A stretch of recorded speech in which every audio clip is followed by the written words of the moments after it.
यहाँ दी गई जानकारी ज्योतिष पर आधारित है तथा केवल सूचना के लिए दी जा रही है। TV9 डिजिटल इसकी पुष्टि नहीं करता है। यहाँ बताए गए किसी भी उपाय को करने से पहले संबंधित विषय के एक्सपर्ट से निजी तौर पर सलाह अवश्य लें।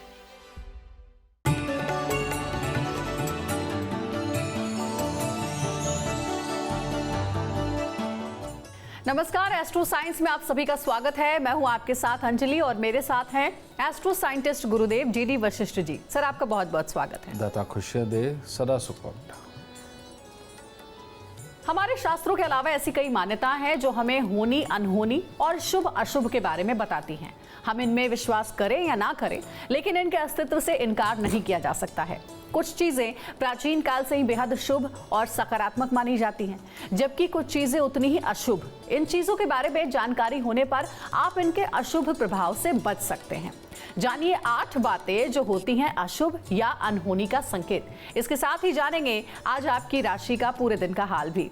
तो शुरुआत करते हैं कार्यक्रम की, और सबसे पहले गुरुदेव से हम जानते हैं कि अनहोनी घटना अगर घटित होती है तो उसका पहला संकेत क्या होता है। क्योंकि ऐसे कहते हैं गुरुदेव कि घर में अगर कीट, चूहे या फिर किसी जानवर का अचानक से वास हो जाए तो ये एक तरीके का अनहोनी का संकेत होता है। क्या ये सही है, और अगर ऐसा है तो फिर इससे कैसे बचा जा सकता है? ये सत्य बात है कि जब इस तरह के प्राणी जिसे कीट पतंगे जो काटते हैं ये हो जाए, मधुमक्खियाँ भी उनमें आती हैं, या चींटियाँ आने लगे, या छिपकली या चूहे वगैरह आने लगे, तो ये एक बार को अशुभ संकेत होते हैं। कैसे? जैसे छिपकली और चूहों का आना, ये घर के अंदर एक किसी न किसी के दिमाग में घमंडीपना डालता है, लड़ाई वाली बुद्धि डालता है, आपस में क्लेश करवाता है और सोचने समझने की शक्ति को कमज़ोर करवाता है। ये केतु से संबंधित होता है। और ऐसी अवस्था के अंदर जो हम गाय, कुत्ते, कौवे की जो सेवा करते हैं, वो तो हमें इन सारी दुर्घटनाओं से, यानी इन सारी बेकार की आने वाली मुसीबतों से बचाता ही है।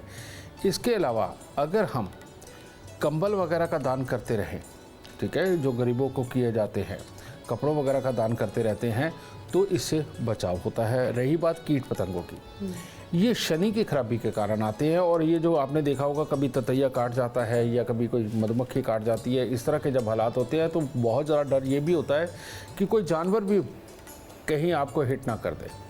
तो ये शनि की खराबी के कारण होता है। इसीलिए अगर इस तरह के हालात हों और चींटियाँ घर में निकलती हो, तो इंसान को सरसों के तेल का दान मुंह देख करके हर शनिवार को कर देना चाहिए।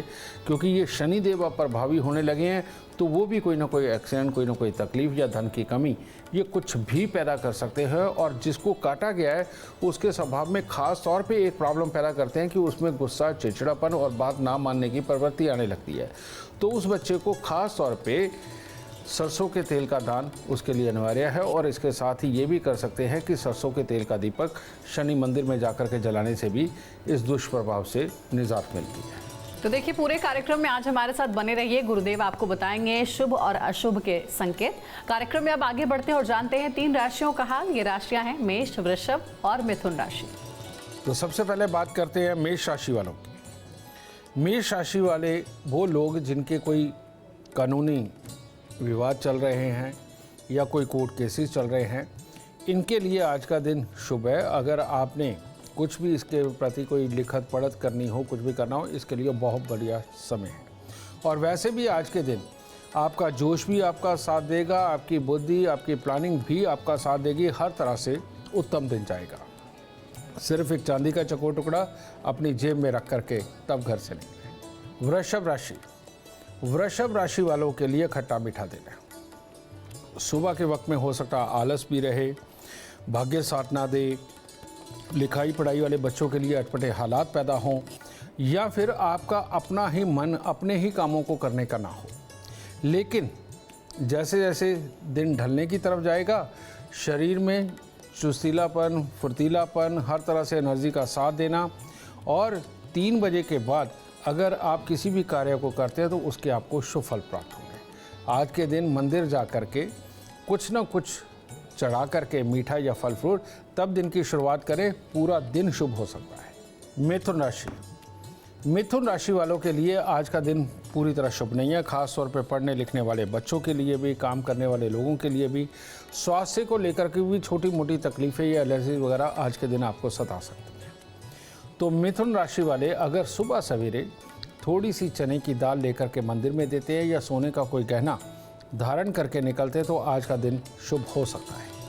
आगे की राशि वाले थोड़ा सा इंतजार करें, जल्द ही आपके दिन का पूरा हाल भी गुरुदेव आपको बताएंगे। लेकिन अभी हम अपने विषय पर वापस आते हैं।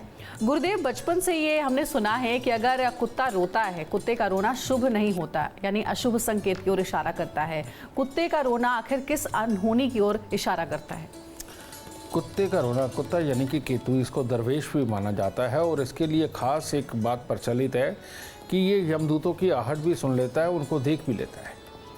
और रियलिटी में कुत्ता रोता ही तब है जब गली मोहल्ले में कहीं आसपास में जहाँ भी कुत्ता रोता है वहाँ पर वो यमदूत की आहट को देखता है, ऐसा कहा जाता है। और वो ये जानता है कि अब इस मोहल्ले में से कोई जाएगा, ठीक है, इस तरह की ये मान्यता है। लेकिन इसके लिए हम ये भी कह सकते हैं कि अगर इस तरह के हालात होते हैं तो ये कोई ना कोई बीमारी का संकेत, अचानक हादसा हो जाने का संकेत भी बनता है। ऐसी अवस्था में अब पूरे मोहल्ले को तो उपाय नहीं करवाया जा सकता, लेकिन यहाँ पर आपको जांचना क्या है? जांचना ये है कि जिन दिनों में कुत्ता रो रहा है, और जब भी कुत्ता रोता है वो एक रात नहीं 2 या 3 रात कम से कम रोता है, तो जिस दिन आप सुने उस दिन आप देसी घी का एक दीपक, यानी कि आटे को गूंद के दीपक बनाना, उसके अंदर देसी घी करके और 4 बत्ती का ये दिया बना करके, ये अगर भोलेनाथ को आप अर्पण करके साथ में किसी भी तरह के 4 या 5 फल आप उनको अर्पण करते हैं तो इस दुष्प्रभाव से निजात मिलती है और घर में सारे सुखी और स्वस्थ रहते हैं। गुरुदेव, एक और जो र्यूमर है, अफवाह कह लीजिए या धारणा कह लीजिए, है कि अगर आंख आपका फड़कता है तो वो शुभ संकेत नहीं होता, अशुभ होता है। आखिर ये किस घटना की ओर इशारा करता है? क्योंकि कई बार ऐसा होता है कि लेफ्ट आई या फिर राइट आई फड़कती है तो हम ये भी सोचते हैं कि अगर लेफ्ट आई फड़की है तो कुछ अच्छा आने के संकेत हैं, राइट आई अगर फड़कती है तो कुछ जाने के संकेत हैं। ये क्या धारणा है? मर्द की अगर लेफ्ट आई फड़के और औरत की राइट आई फड़के तो इसको कुछ हद तक शुभ मानते हैं, ठीक है। कारण इसका संबंध है राहु से। और लेफ्ट साइड में जन्म कुंडली का 6ठा घर आता है राहु का, जहाँ पर उच्च माना जाता है। और यहाँ पर अगर लेफ्ट आई फड़के, समझ लो कुछ ना कुछ अच्छा सोच विचार करके इन दिनों में प्रगति का टाइम है, और जिस चीज़ के लिए आप सोच रहे हो उसके लिए आप अच्छी एक प्लानिंग तैयार करके उसके लिए काम करके आप उसमें सफल हो जाओ। राइट आई जब फड़कती है, आप देखते हैं कि कभी भी किसी को कोई लकवा मारना हो, पैरालिसिस की शिकायत आनी हो तो उसकी पलक के ऊपर ख़ास तौर पे इम्पैक्ट आता है। ये राहु का ही खराब वाला सिस्टम है। और ऐसी अवस्था में जब राइट आई फड़कती है तो समझ लो कोई ना कोई बीमारी, कलेश या कोई ना कोई विचार ऐसे आने वाले हैं जो उपद्रव करवा सकते हैं और हालात को ख़राब कर सकते हैं। लड़ाई झगड़े या कामकाज की खराबी कुछ ना कुछ वो पैदा कर सकते हैं, इसीलिए सीधी आँख का फड़कना बुरा माना जाता है। तो ऐसी अवस्था में 1 किलो जौ उनको दूध के साथ धो करके आप अगर जल प्रवाह कर देते हो, और उतने दिन तक आपको करना चाहिए जब तक आपकी आँख फड़क रही है। अगर ये करते हो तो इस दुष्प्रभाव से आपको निजात मिलती है, स्वास्थ्य भी अच्छा रहेगा और जीवन के अंदर होने वाले कार्यों के अंदर भी कोई भी बड़ी दिक्कत नहीं आएगी और सब कुछ अच्छा चलेगा। गुरुदेव, कई बार ऐसा होता है कि आंखों का जो ऊपरी हिस्सा है या फिर निचला हिस्सा जो है वो बार बार फड़कता है, तो ये क्या अशुभ संकेत है? ये ऐसा क्यों होता है? हाँ, ये है रजी, जैसे आँख का नीचे वाला हिस्सा है, ये पानी से संबंधित, हमारे शरीर के अंदर जो पानी है उससे संबंधित अगर कोई बीमारियां आने वाली हो तो तब फड़कता है, ठीक है। तो ऐसी अवस्था के अंदर इसको ठीक करना तो आसान है। अगर सुबह शाम हम मंदिर के अंदर आरती के अंदर ही चले गए और कुछ मीठी फुलियाँ वगैरह ले गए या शिवलिंग पे जल चढ़ाया सुबह के वक्त में, ये इससे ही ठीक होने लगता है। क्योंकि मेन चंद्रमा है, भोलेनाथ है, तो ये आराम से माफ़ भी कर देते हैं, ठीक है। यानी कि अपने अंदर सात्विक मन लाते ही ये फड़कना बंद हो जाएगा। लेकिन मेन है ये ऊपर वाली पुतली का फड़कना, ये शुक्र जनित होती है। और शुक्र की वो अवस्था जो बेहद चाहवान वाली हो, बेहद चाहे, इसके अंदर चाहना क्या है, शुक्र से संबंधित 3 चीज़ें हैं, जड़, जोरू, ज़मीन। यानी कि विपरीत लिंगी का चाहना, ज़मीन का चाहना, पैसे का चाहना, ये जिसके अंदर ज़्यादा मात्रा में हो और शुक्र की ही दशा भी चल रही हो, तो ये ऊपर की आँख यानी कि ऊपर की पुतली जो है ये फड़कनी शुरू होती है। और ये जो लोग होते हैं ये किसी भी तरह से अपने कार्य को सिद्ध करना चाहते हैं। अगर ये विपरीत लिंगी के पीछे पड़े हैं तो किसी भी सूरत में इनको वो चाहिए, अगर पैसे के पीछे पड़े हैं तो पैसा चाहिए, ज़मीन के पीछे पड़े हैं तो ज़मीन चाहिए। ये इस तरह के हालात है। अब आप भी फैसला करिए कि ये शुभ है या अशुभ है।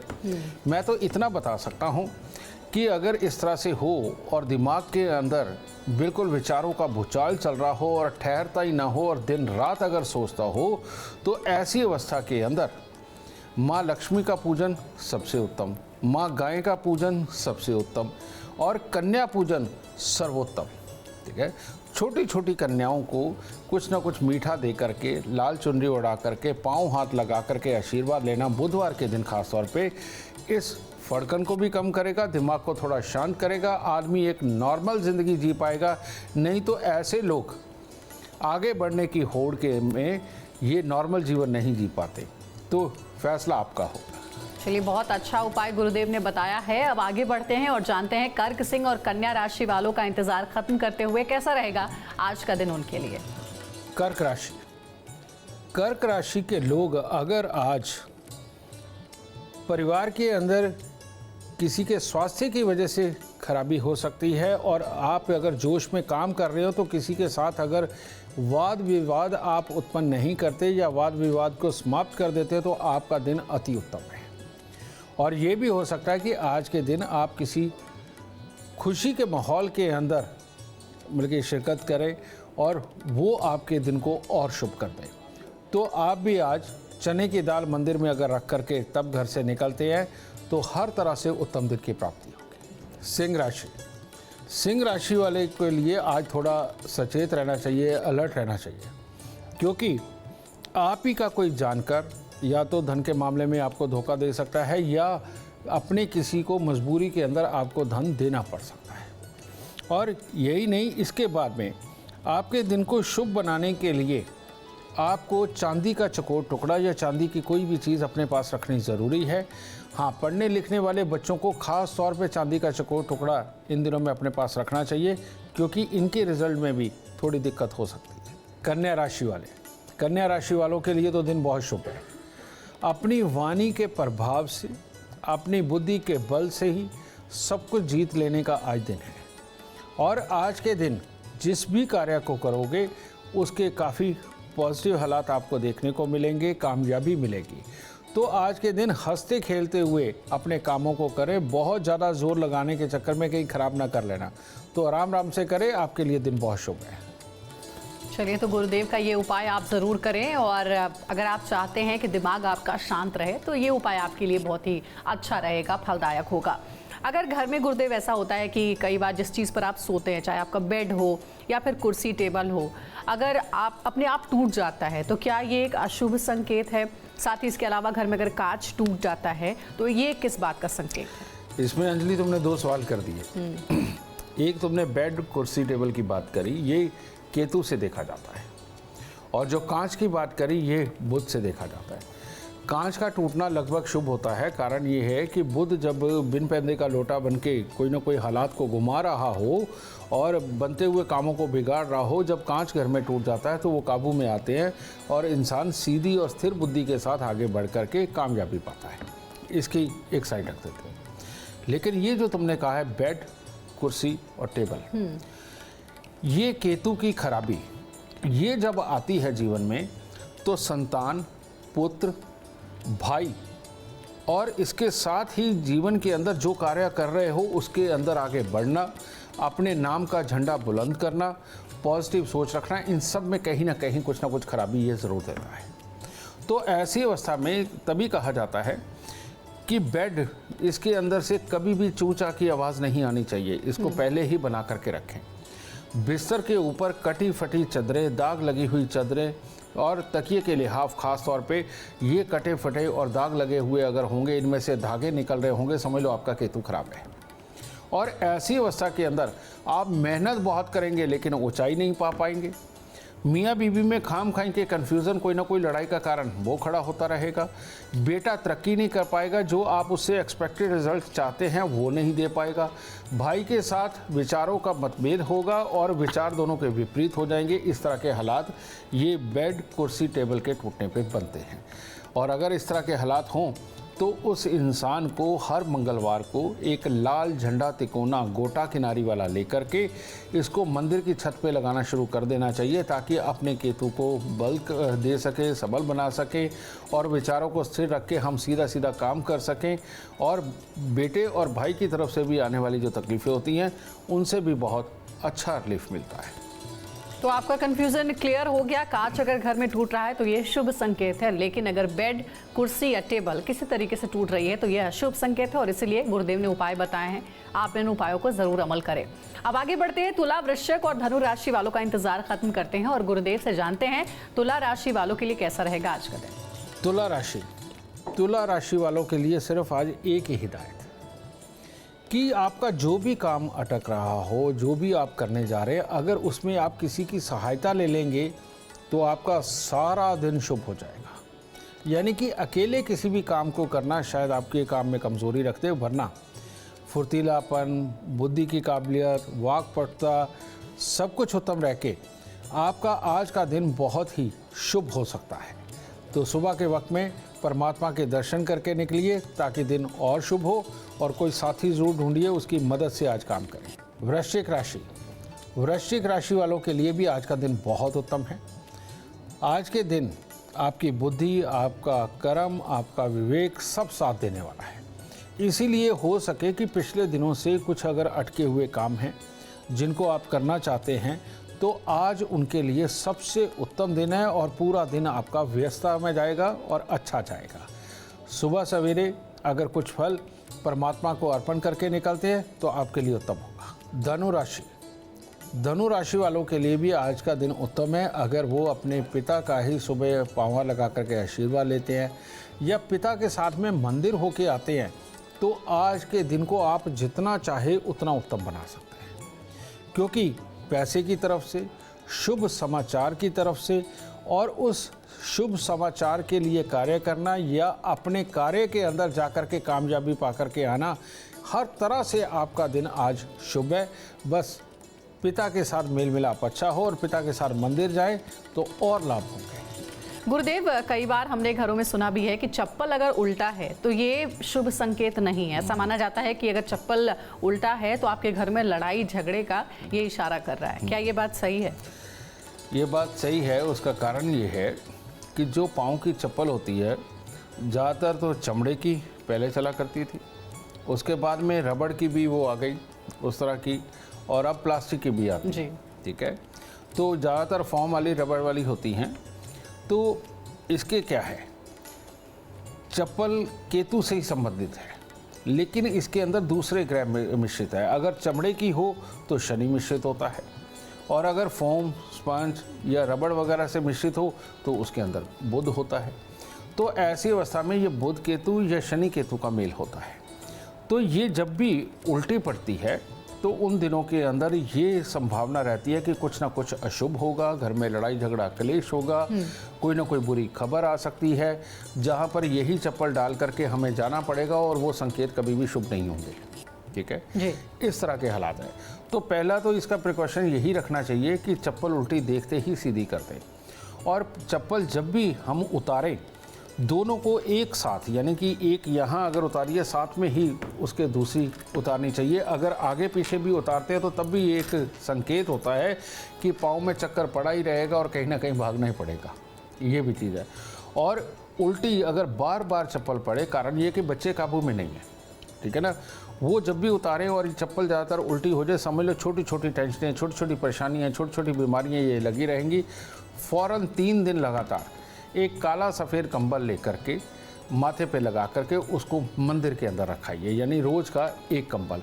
इतना भी करेंगे तो ये चप्पल के उल्टे होने का संकेत, जो आपको संकेत दे रहा तकलीफ़ों का, ये ख़त्म हो जाएगा और केतु पॉजिटिव हो जाएगा। चलिए आगे बढ़ते हैं। गुरुदेव, क्या सोने का या किसी भी गहने का गुम हो जाना, खो जाना अशुभ होता है? क्योंकि गहना गुम हो जाना किसी अशुभ घटना और अशुभ ग्रह का संकेत भी होता है, ऐसा कहते भी हैं। ये बोलते सब हैं, लेकिन किसी को एस्ट्रोलॉजिकली इसका मतलब नहीं पता, क्योंकि ये दुनिया के अंदर जितनी भी चीज़ें हैं ये एस्ट्रोलॉजी से ही उत्पन्न हुई हैं और इन्हीं को संस्कार, इन्हीं को संकेत ये बनाया गया है। सोने का गुम होना ये अशुभ माना जाता है, सोने का बेचना ये बहुत बहुत अशुभ होता है, सोने को गिरवी रखना महा अशुभ होता है। ठीक है, जब भी सोना गुम हो, गिरवी रखा जाए या बेचा जाए, समझ लीजिए बृहस्पति देव खराब हो गए। और बृहस्पति देव के खराब होने का यानी कि 3 नंबर का खराब होने का मतलब अब मंगल भी खराब होंगे। रियलिटी में लाइफ को बहुत ही अच्छी ऊंचाइयों तक पहुंचाने के लिए 3 नंबर और 9 नंबर का बहुत बड़ा खेल है। ठीक है, लेकिन इसके गुम होते ही आपका 3 और 9 दोनों खराब हो गए। और ऐसी अवस्था में अगर आप 3 या 9 नंबर के मकान में रहते हैं तो आपके लिए बहुत घातक हो जाएगा जब सोना गुम हो, बेचा जाए या गिरवी रखा जाए। तो ऐसे में कोई ना कोई बड़ी बीमारी, बड़ा नुकसान, कामकाज की खराबी, ये सब कुछ, और जगह जगह से अनादर झेलना और बाहर के लोगों की और अपने जानकारों की सपोर्ट ना मिल पाना, ये सारे हालात अपने जीवन के अंदर इकट्ठे होने लगते हैं। ऐसी किसी भी अवस्था के अंदर जब ये हो, सबसे पहले इंसान को भाग के, अगर उसके पास थोड़े ही पैसे हैं तो 1 ग्राम सोना खरीद के ला करके अपने जहाँ भी घर में सोना रखता है उस जगह पर उसको रखे। ये काम ज़रूर करना चाहिए। और दूसरी बात, यहाँ चावल, मिश्री और थोड़ा सा गुड़ ये हर रोज़ मंदिर में देना शुरू कर देना चाहिए और लगातार कम से कम 27 दिन देना चाहिए, ताकि ये जो इस वक्त में बुरा ग्रह आया हुआ है इसको दूर करके घर के अंदर सुख शांति और समृद्धि का वास कराया जा सके। और अब अपने स्पेशल एलिमेंट की बात करते हैं अपने आज के वास्तु उपाय की।